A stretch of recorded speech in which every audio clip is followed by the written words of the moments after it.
Ekoromogi tarik 1 dwe mar abich higa mar 2025 chenro en mar ang'ich uwelo kendo intiere kama kare mondo mi weche manyien e gigo matimore pacho ka ndiduchi makoni ng'eyo makare ndiduchieng mar jotich Labor Day kaachiel kod nonro ma sani dhi nyime ewi masira manyotimore odhiambo manyoro kama jaod bura mano ma Kasipul nyo chiel gi magina manyo chuo owito ngimane magi to kod mamoko mathoth magi weche maomiyo pek. Ywak mang'eny ni lawe ikuwundu sani ni were no tata plan mag were was organized owadwa to seto kata wawachang'o oseto to wadwaro justice. En ng'a manyo nego ng'ondo were to nang'o? Magi penjo ma pod nyolore kinde ma obila mag kwach kich chako nonro ewi nek ma jaod burano ma Kasipul. In just 2 years we have mobilized 280 billion in national savings. Your Excellency, one day you Kenyans will remember me. If we don't regulate social media. Den piny Kenya William Ruto ne ogande nyasi mar Labor Day ka okwayo jopiny bed gi yie gi chenro mag lokruok ma sirikande timo. Ne wadhi State House ma walime mochako singonwa ni obro timonwa limbe tarik 4. Mamigori obagoromo kod jatend piny motelo ne limbe mare mandala dek e kaunti no ochakore Jumapil.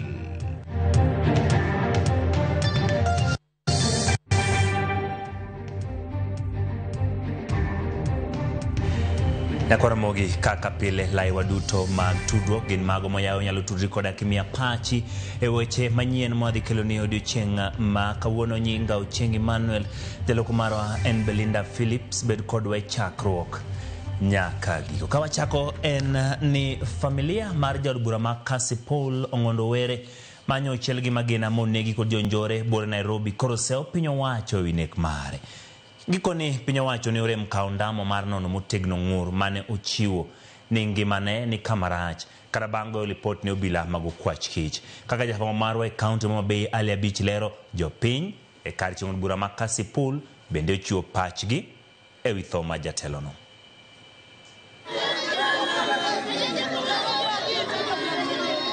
Jadala jaod bura ma Kasipul ong'ondo were mane gweng' ma Kachien rumbi mar lit kod kuyo okwako wenge familia kod wedene kaachiel kod jopiny ma Kasipul mano yuoro moro ka moro gi chuny lit bang' nek makoch mano timne jaod buchgi Otieno manyore boma ma Nairobi. Ong'ondo were mano yier kuom thuolo mokwongo gi otiko mar ODM e yiero mar 2017 ne nitie tielo mar ariyo kaka jaod bura ma Kasipul kendo ne en achiel kuom jood bura mane siro motegno duond bura mar ODM kendo ma e tipo mare mogik mane omaki ka oloso e kinde yike ka chudo bura ma Karachuonyo. Baba, wan gi lera riema gimwa yudo ni chak guoyo.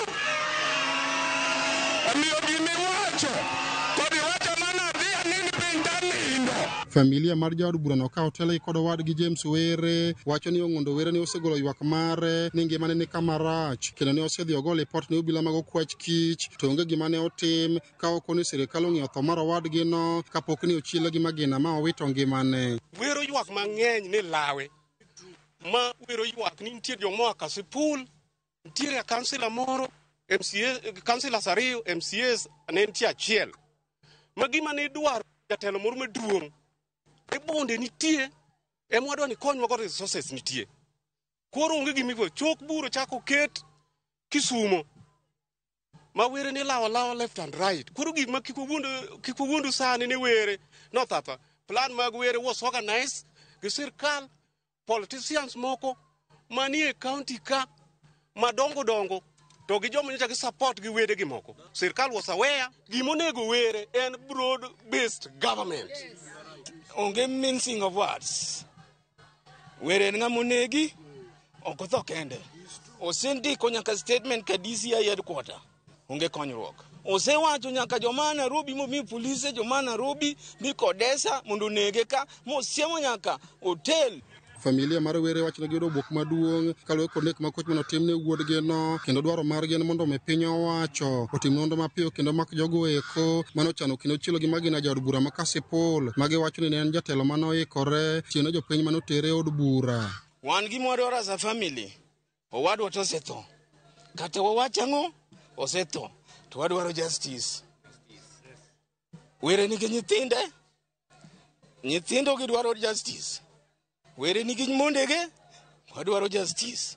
Kasipul manorito wadwaro justice. Takwayo mana ni kwe mobedi mondo ukonywa mwachopi e okang' mokowe kod kwe. Kamoko kuom jopiny ma Kasipul mano yure dala jood burano bang' nek mare pare kaka jatelo mane siro motegno mondo liete kaachiel kod somb nyithind kiye ka gidwa ni mondo obila otimo nonro margi kaluwore kod nek makoch mane otimne. Wadong' malit kaka mondo liete, wadong' malit kaka nyithi kiye odong' malit. Wakwayo ni mondo nonro otim maber. Kamoko kuom jotelo makono bende paro jood burano kuom keto chunye e tiende jopiny ka chud bura ma Kasipul kendo gikwayo kwe makende e kinde ma koro obila dhi nyime gitimo nonro matut kaluwore kod nek makoch mane otimne jood burano. Osetiyo matek mondo ngima mar nyithind Kasipul olokre. Kiwuotho e sikundewa giduto onge kamigoyo arambe kata achiel nikech pesa mar CDF ma Kasipul nyitiyogo e yo maler. Iswa kaka piko manoluwo bang' mjumbe koa e parliament nyaka roundabout ma city mortuary kate chwado mheshimiwa lisasi e jam. Tim nonro kabisa mondo mi familia makae to gi fraternity mar Central Kasipul gi Kasipul mangima oyud justice. Nyakora Mugajwang' en lit kod kwe mapek ahinya dala jood bura ma Kasipul Ong'ondo Were bang' kane ochiele gi magina bure Nairobi. Familia mare kaachiel kod jodak e kachud bura ma Kasipul kwayo bad migawo mar obila e pacho kae mondo otim nonro mapiyo mar ng'eyo jogo mane okawo okang' mar nego jaod buchgi. Ali Beach, Ramogi TV, Homa Bay. Nakoro Mogi ka wasewuok Homa Bay kar chung od bura ma Kasipul pod wantiere weche moting'ore kod jaod burano.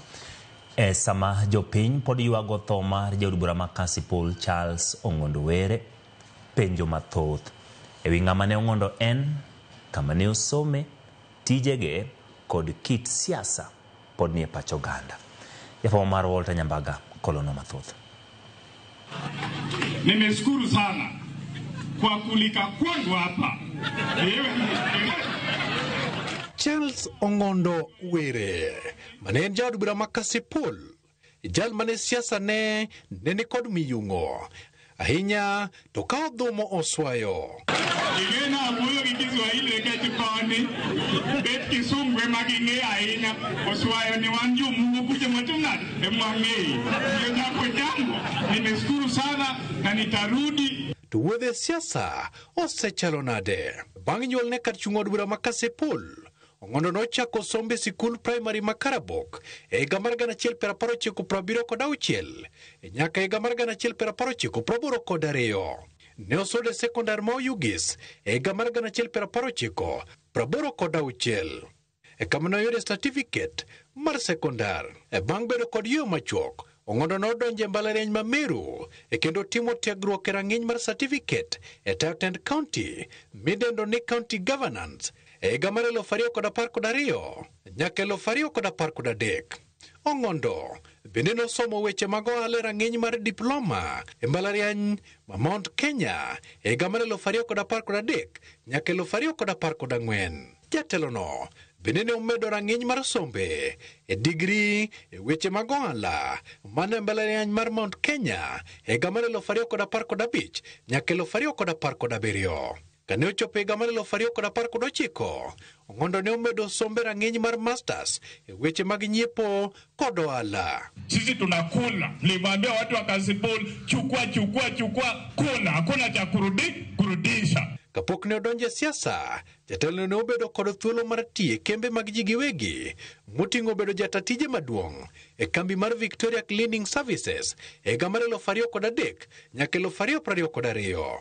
Ong'ondo bende ne oyudo thuolo mar tiyo kaka jatatije maduong' e kambi mar Metrocam Properties Limited e higa mar 2006 nyaka 2012. To e higa mar 2014 nyaka 2022, Charles Ong'ondo Were ne en jatatije maduong' mar kambi mar Benga Group Holding Limited kapok odonje siasa.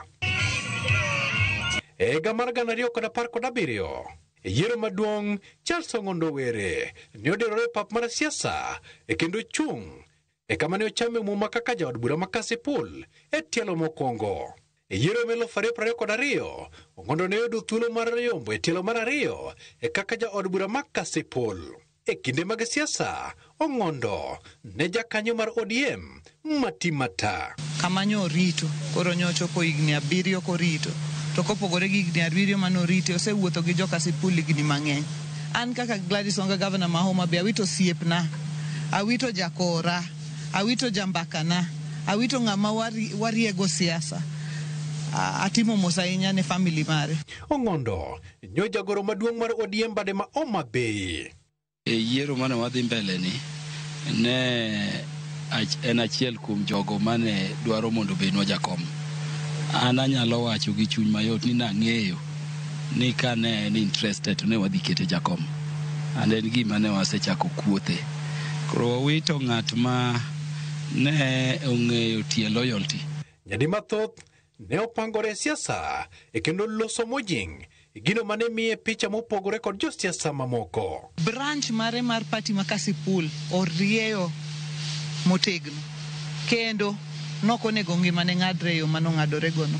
Onge gima dimi ng'ato ka ngima wadgi kata obed kom. Od bura Charles Ong'ondo Were nyo en jakanye komiti mochung' ne uchumi kod yuto mag nembe, to bende nyoyiere kaka jalup jakom komiti makelo wi oganda jo Kenya kanyakla. Koro tich ariyo ne waromo gi Were od bura wagomba kopimo kaka siasa nobet kocha to nyoro nyo Were manya to nyo yudo kadich nyan gi weche buche mang'eny manyantie manyo kwa gomba ka gi Were to Were en thoma lich.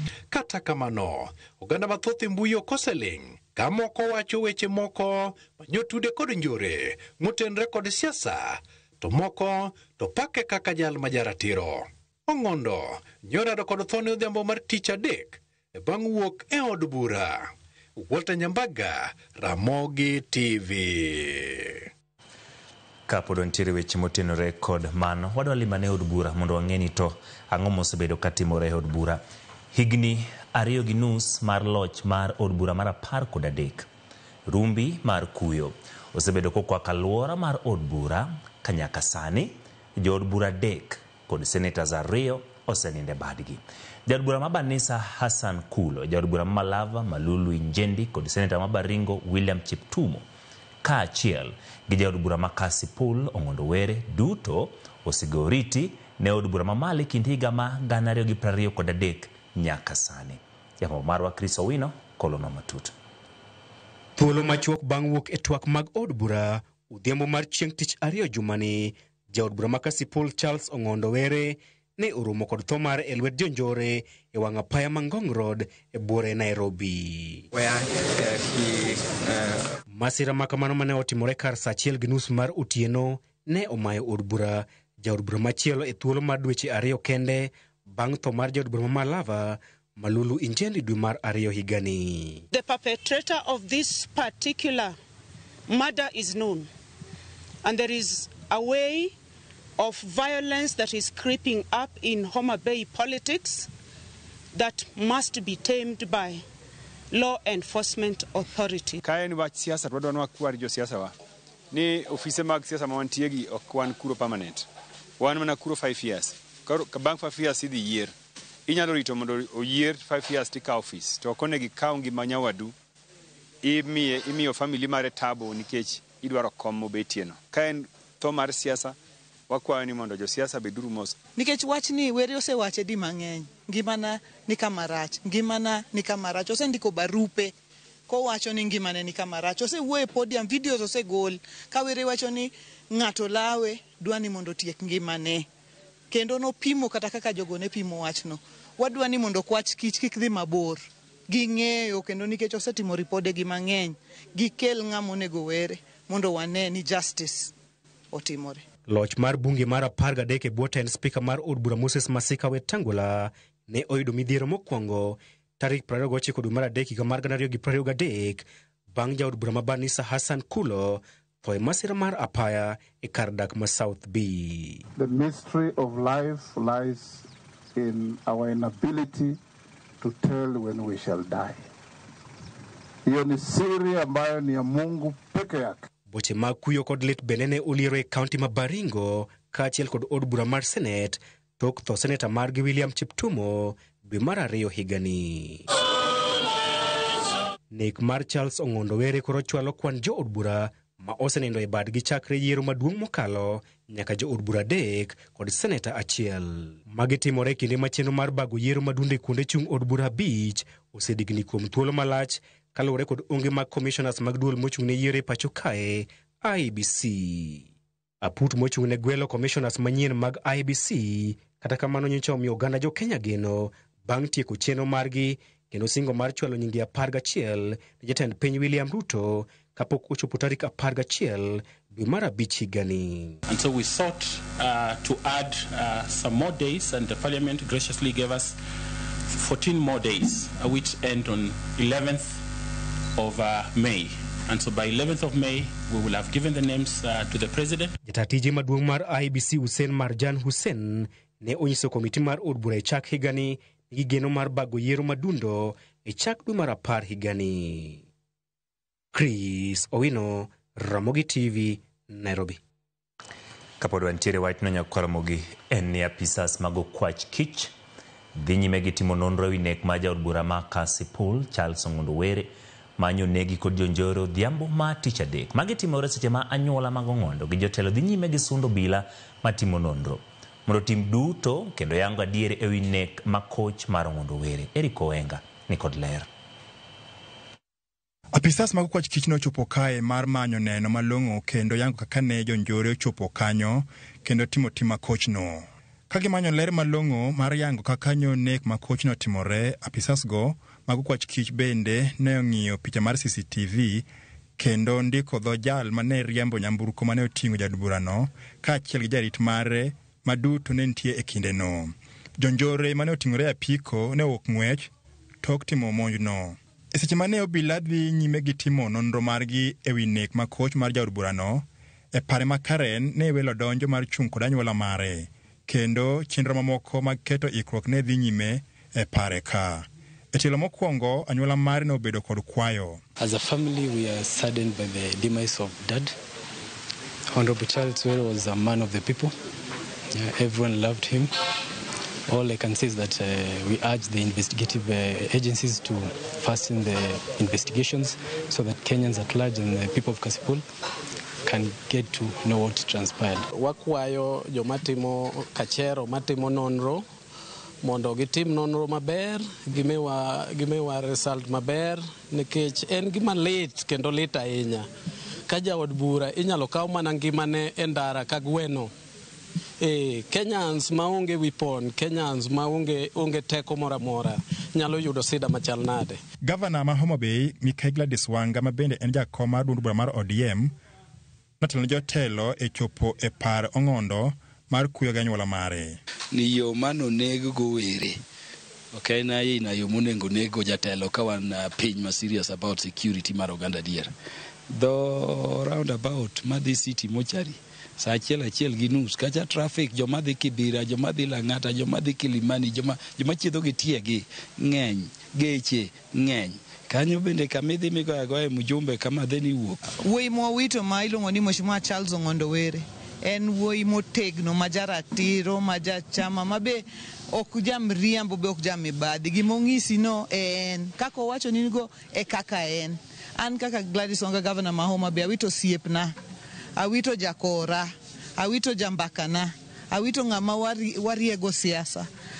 Atimo mos ahinya ne family mare. Kata kodoko ni tend arita kwe ma pacho ka to ramo ni gitimo duto ma ginyalo, jotelo go mana kaka anyuola mar Were nene kod penjo bura e chunygi. Omiyo wakoni okwach kich nyaka ng'i piyo kendo tim nonro piyo kendo duog mondo ginyiswa nang'o monego jakachien. Ng'omonego jakachien onege nang'o. So thagwa kabisa. To Were en thoma lich nikech yo ma otime. En yo thomo punk. Onge ansa mora. En thomo punk kendo joma nyo onego Were nyen gima joma nyo osegoro ne gidhi yude kendo gidhi tieke. Wadwa ni mondo otim investigation mapiyo makare mondo wayud nto En ng'ano manyo pango kawo ngima were. Nikech wachni were osewache di mang'eny. Ngimana ni kama rach. Ngimana ni kama rach. Osendiko barupe kowacho ni ngimane ni kama rach. Osewuoyo e podium, videos osegol ka were wacho ni ng'ato lawe dwani mondo tiek ngimane. Kendo nopimo kata kaka jogo ne pimo wachno. Wadwani mondo kwach kich kik dhi mabor. Ging'eyo kendo nikech osetimo ripode gi mang'eny. Gikel ng'amonego were mondo wane ni justice. Investigations are in top gear. We believe that the Inspector General of Police and particularly the Directorate of Criminal Investigations are doing very well to establish the killers and the motive, and I believe that soon the DCI will give a public update. Jotelo ma oyier biro dhi nyime gi rado e pare mar loso chenro motelo ne ik mare e kar ng'ado bura ma Kasipul. Anyuola, wede, osiepe kaachiel kod jotelo mag migosi Charles Were Ong'ondo biro bedo kadhi nyime gi bet e tent manitoko ka giloso chenro mar ik mare e kinde mabiro. Eric Owenga, Ramogi TV, Karen, Nairobi. Yakora mogi kapod wantiere weche motenore kod Ong'ondo Were, gin ji mathoth maneno ka orote gi kaluwore kod mago manyo timore odiochieng' ma nyoro to kod nonro ma bende gi sani dhi nyime kotenore kod tho mar jaod bura. Ka ng'ato ndiko kaendi iluonge ni Ramogi TV, an otang' obunga Pumbi. Awuoro kuma inege jaod bura mana ka gweno. Atimo mos ne wede kod osiepe to ratiro nyaka yudre. Piny owacho mondo mi otim nonro ma piyo piyo. An Frank Kawuok Kabondo, Kasipul, Misambi. Weche manyien chopo no ayo makare. Gik matimore e Kenya ka gin mago ma mako dhok. Prince Kawuok Kabondo, Kasipul, Misambi. Weche manyien chopo na maler. Ote maglit gi kuyo dhine familia mar jaod bura Ong'ondo Were kamano kuomoro ote ni machal kamano. Ng'ato ntiere kaendi Trevor wacho ni nek mar Ong'ondo Were to mondo non maber. Lit ma Eunice Ondiege, wan gi Angelina Ogura kachiel gi Charles Ogura gintiere wang' teko Jwando School. Erokamano kuom kete e Ramogi TV. Ng'ato wacho kaendi ni okwach kich okaw okang' mapiyo mar nono tho mar Were mano Felix Ogola kani Mubachi. Gin ji mathoth moro tegi obedo gi thuolo mar dhi nyime kod somogi seche ma oyudo weche manyien chenro mar Ang'ich Welo.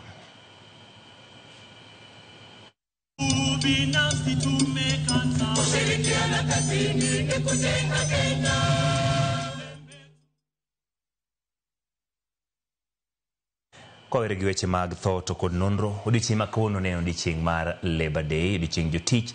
Jatend piny Kenya William Ruto onyiso jogo mandiko ji e tich mapok okete tim chik mar medo osara gi 6% manolandi higa mokalo mondo tim kamano mapiyo. E nyasi ma Labour Day mobagi alap ma Uhuru Gardens Nairobi, Ruto bendo yango ni Kenya osegoyo okang' e weche mag uchumi kendo bedo namba 6 e Afrika kaluwore gi report mar IMF. Lydia Okeyo miyowaler. Sa 4 okinyi, jatend piny Kenya William Ruto nochopo kar bagoromo ma Uhuru Gardens e bure Nairobi mar riwore gi oganda e yango nyasi mar 60 mar Labour Day. Jatend piny onyiso moro mare gi okang' ma piny Kenya osegoyo mar bedo namba 6 e pinje ma ochumi gi beyo mogik e pinje mag Afrika, akoro singo bedo lwasi mar tich ne jotije. In 2022, Kenya was the 8th largest economy. In 2.5 years, we have managed to overtake Angola, we have managed to overtake Ethiopia. Now Kenya is the 6th largest economy in Africa. In fact, it is the largest economy in East and Central Africa. Ruto lero ni serikal koro chungo hola ma ikawe pinje maoko, akata mana reru mar SGR ma isingo chwal nyaka Malaba ibiro ger gi joket mwandu kaka yorneno ni jo Kenya ok obedo gi osigo mapek mar chulo gope. Barabara kutoka Rironi kwenda Nakuru baadaye mpaka Malaba, lakini sio kwa madeni. Hapana, tutajenga barabara hiyo kutumia investment. Opoyo kenge ma piny Kenya osegoyo e yor kungo, ainyato e yor NSF kod teko dola ma osedok chien ka ipimo gi siling maturka. Exchange rate has come down from 165 to the dollar to now 129 to the dollar. We have expanded our foreign exchange reserves by 2.4 billion shillings. 240 billion shillings. Ruto yango ni kembe abich mag sukari mapachoka sani koro seketi elwet joket mwandu gino mabiro medo loso thuolo mag tije ne oganda kabende opo medruok yuto mar puothe nyaka no kautelo. We've just completed the leasing of the 5 sugar factories owned by the government of Kenya. They will now be commercially run by private sector players who have the acumen, the resources, the know-how on how to run business. Jagoro mar kotu Francis Atuoli okwayo tan piny Kenya mondo mi oneni weg tije mapachoka okete tim chike matao chudo magosara ne jotije kendo tim ng'eto ma sirikal gole osach jotije ka osegolo suru kod ng'eto mamoko. You need also to talk to the Federation of Kenya Employers that when you gave these workers 6%, to date is not fully implemented. I'm telling you for free and for sure. And there is no any time His Excellency the President has announced the year salary increase and then it becomes a subject of debate. When we agreed to enhance pay by 6% last year, there ensued a debate, and some of the employers have not implemented the 6% we agreed on last year. It is not right, it is unacceptable, and I am directing the ministry to work with the head of public service to ensure that every employer makes sure that we implement the 6% increase of salary that we agreed upon last year.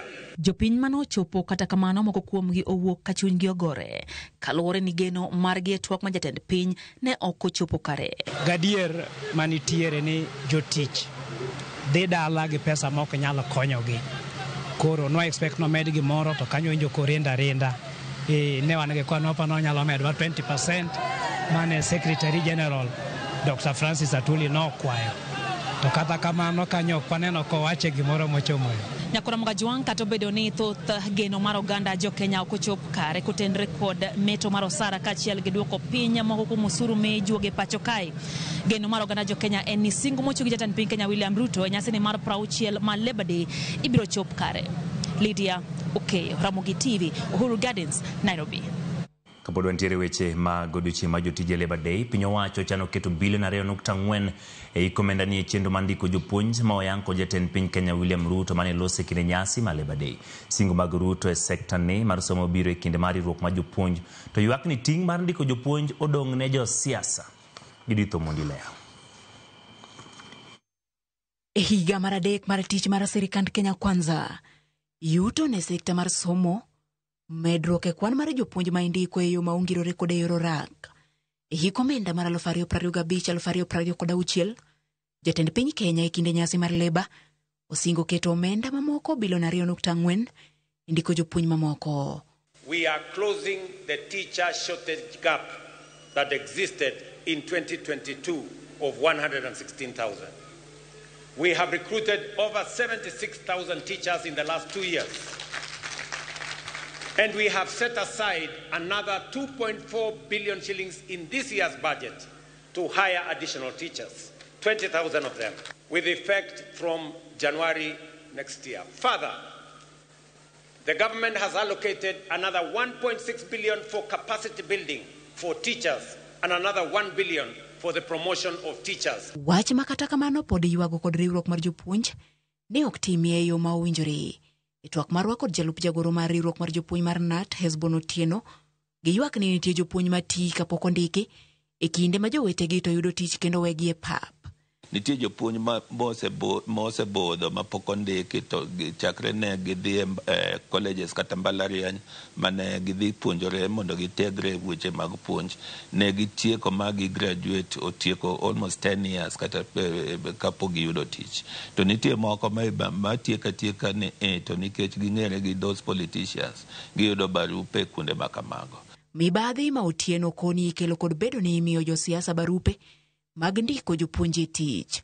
Wawene Teacher Service Commission tijgi mondo gindik jopuonj to Teacher Service Commission be kik yie gibed twisted ma gidhi gichiw barupe ne politicians ni mondo gichiw barupe gi oko ni mondo koro gikawo godo gimiluongo ni political mileage ka gichiwo ni mondo jopiny one ni gitiyo matek ni gindiko tich joma e gwengegi ma gi represent.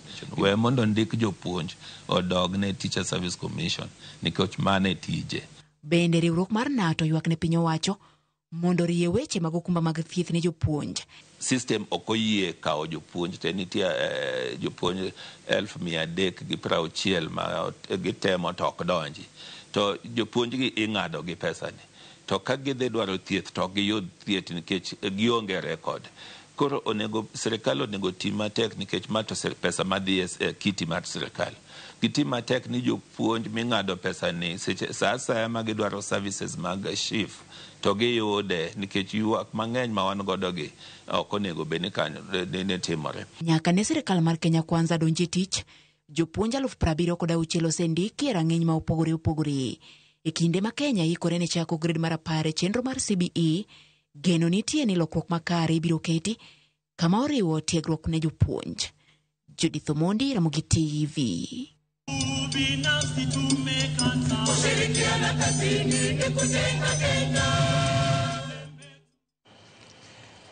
Koromogi tok lipot mag lebo kao yuewa mokwongo kata kamano kikidhi mabor pod wantiere kod mathoth nikech jogo manie kaunti ma Migori jatend piny biro limo.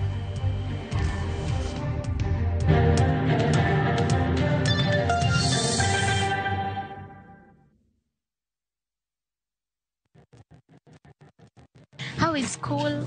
How is everything? Yo, Schoolflix lovers!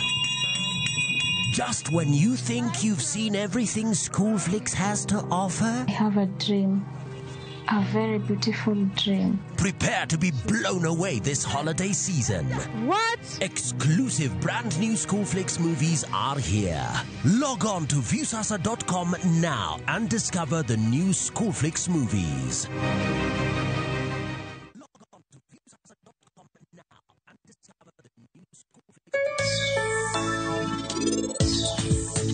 Kaka process manyalo tiyo e samoro e biashara sami chako cha to sami dhi mbele cha nitiere ga profits moko miyudoga.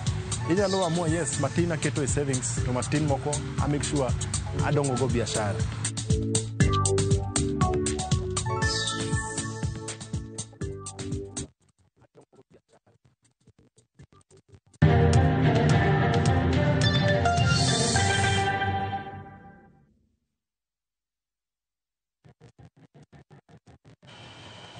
Erokamano kuom medo kete ang'ichwelo. Gavana e kaunti ma Migori Laktar Ochila Ayako yango limbe mandala adek ma jatend piny Kenya William Ruto e kaunti ma Migori tok romo kode kar jot mare kanyakla kod jotelo mamoko ma Migori. Kaka jafwambo mar Otieno Daniel lero, jatend piny biro chako limbe ne Jumapil jumani kendo tieko tarik 6 ka geno ni odhi yawo ayanga chenro mag dongruok. Gavana ma Migori Ochilo Ayako ma oten kod jotelo mamoko moko e kaunti no oromo gi jatend piny William Ruto odiechieng' ma kawuono e kar jot mare ma Nairobi ewi limbe jatend piny e kaunti no. Ka oloso gi jofwambo e apise boma Nairobi, jatelo yango ni limbe mar ndalo 3 mar jatend piny e kaunti ma Migori biro chakre tarik 4 dwe mar 5 higani nyaka tarik 6 dwe mar 5. Oyango ni jatend piny William Ruto biro yawo chenro mopogore opogore mag dongruoge e sub counties duto 8 manie kaunti no kamoting'o Suna West, Keancha, Rongo, Awendo, North Sakwa, Uriri. Katarika 6 to biro tieko gi Kuria kama obiro yawe ayanga paondeke malechota. Wayudo kinde ma an kaka gavana ma Migori kaluwore gi mbaka mane wasego gi president mar Kenya jumbe 2 kata 3 mokadho ma nalime e puothe ma Kilgoris ka nadhi kwaye ni mondo yie jotelo ma oyier to gi mogwel madongo ma Migori County olime State House. Kano yie ne wadhi e State House ma walime mochako singonwa ni obro timonwa limbe tarik 4 gi tarik 5 e Migori County. Koro ne wago kode mbaka motegno tacheke arange aneno ka orwako mbaka mane wago kode gi jotelo te. Ayako bende otiyo gi thuolono mar chiwo siem ne moko kuom jotelo mawuok e kauntino mondo mi kik nyis kido mar ywaruok e kinde limbe jatend piny, kojiwogi mondo ginyis kido mar riwruok mar jopiny ma Migori. Akwayo jotelo wetewa ni mondo nikech dhial ma jopiny omiyowa ng'ato ka ng'ato ka ne iye kata president ma Kenya, ywaruok moro e kindwa waket tenge, wach moro manyalo chwanyowa waket tenge, wan bende waduok ne jopiny erokamano mondo wadhial odiechienge gima president biro obed odiechieng' ma waduto watiyo ne jopiny ka waluorore, ka waherore, ka wanywako tich. Mafwere moro ka nitiere kochuno ni nyaka chieng' moro ibed kode, tirito odiechieng' mari moro ma in emiloso gi jochiende machandi, idhi tim kumoro to kik iketh ne jo Migori. Ka bende owacho ni jopiny e kaunti ma Migori osiro sirkand manywanda kojiwogi mondo mi giwuog oko kar rombgi mondo girwak jatend piny gi sironyo. Adwaro duoko ne president erokamano to maduong'.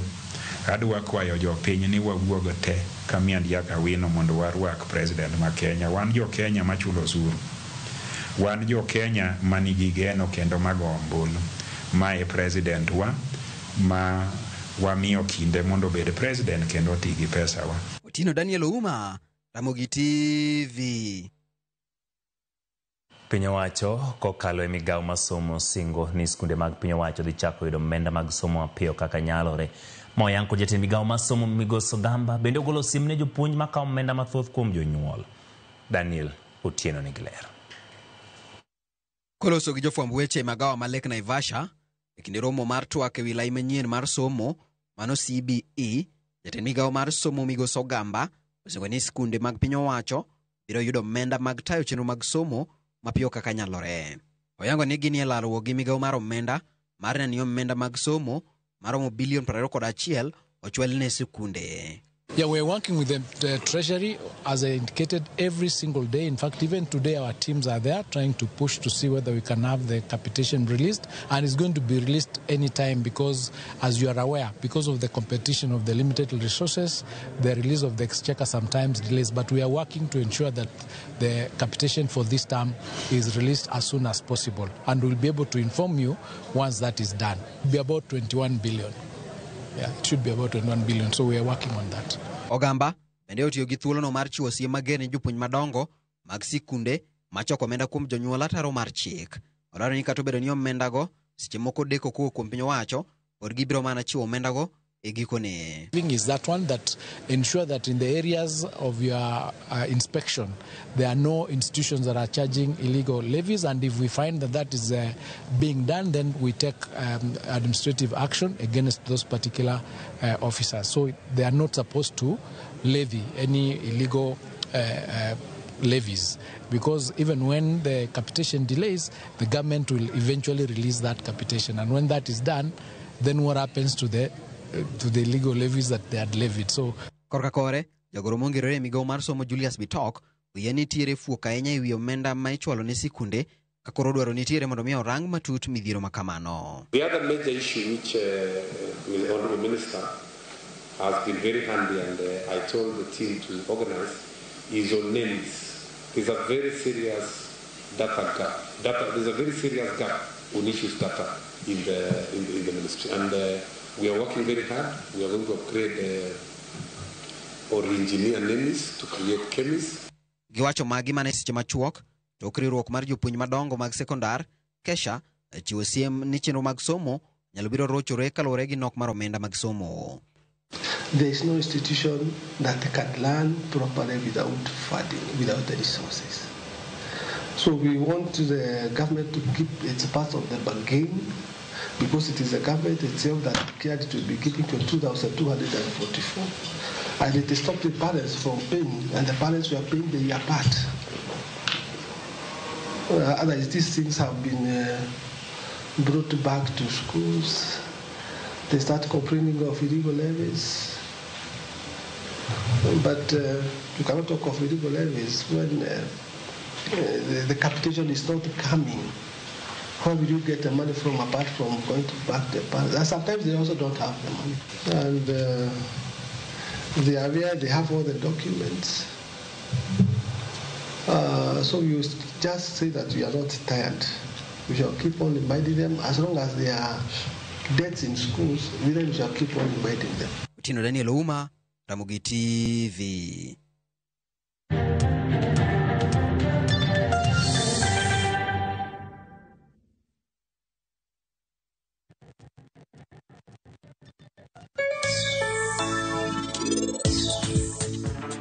Chenro mag Kenya osechan. Mari bende osechan. Congratulations.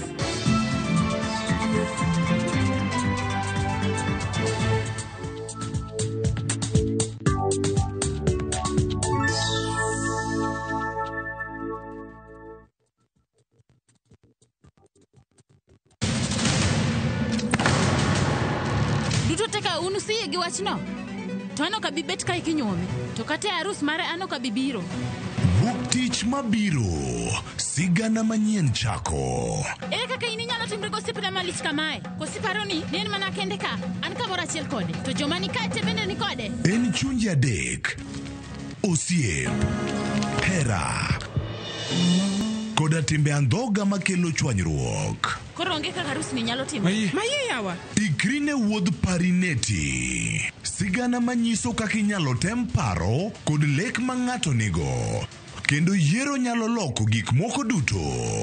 Parineti. Chakre wuok tich mana e Ramogi TV. Kik bai.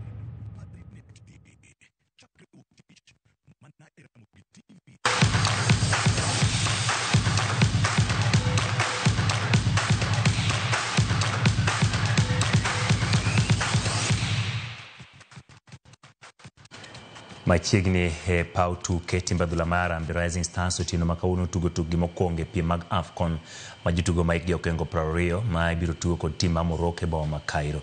Kenya tugo ndalo 5 tok ne chak tuke mag Group B ma itugo e pap achiel Cairo. Nigeria biro rakore kod Tunisia motelo e tuk Kenya ma biro bedo telo mokwongo mar Kenya piem kidieny tok tuke ne dar kuok e piny Ivory Coast nyaka Egypt. Tugo mar ariyo ma Kenya biro bedo tarik 4 dwe ni kod Tunisia kapok gitugo kod Nigeria ndalo 3 toke ma en tarik 7.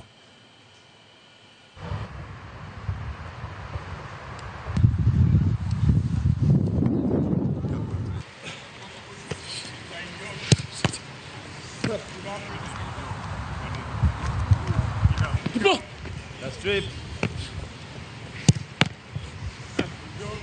Good.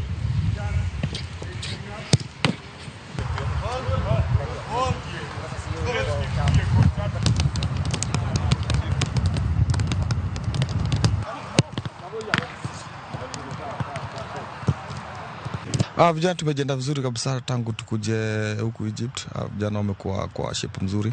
Ukiangalia pia tuko vijana wengi na kila mtu iko ready. Basi unapata hiyo ndio timu inakuwa mzuri. So ukiweka mtu yote pale nafikiri atafanya kazi ile nitakana, kwa sababu hata sisi tumekuja huku. Tumekuja kuwakilisha Kenya, tumekuja kuwakilisha watu wengi. So tunajua watu wengi wanatutegemea na watu wale wote tumeacha kwa nyumbani wanatutegemea. So nafikiri vijana watajituma. Sawa, amenichocha program leo vipi? Alikwambia program tamu.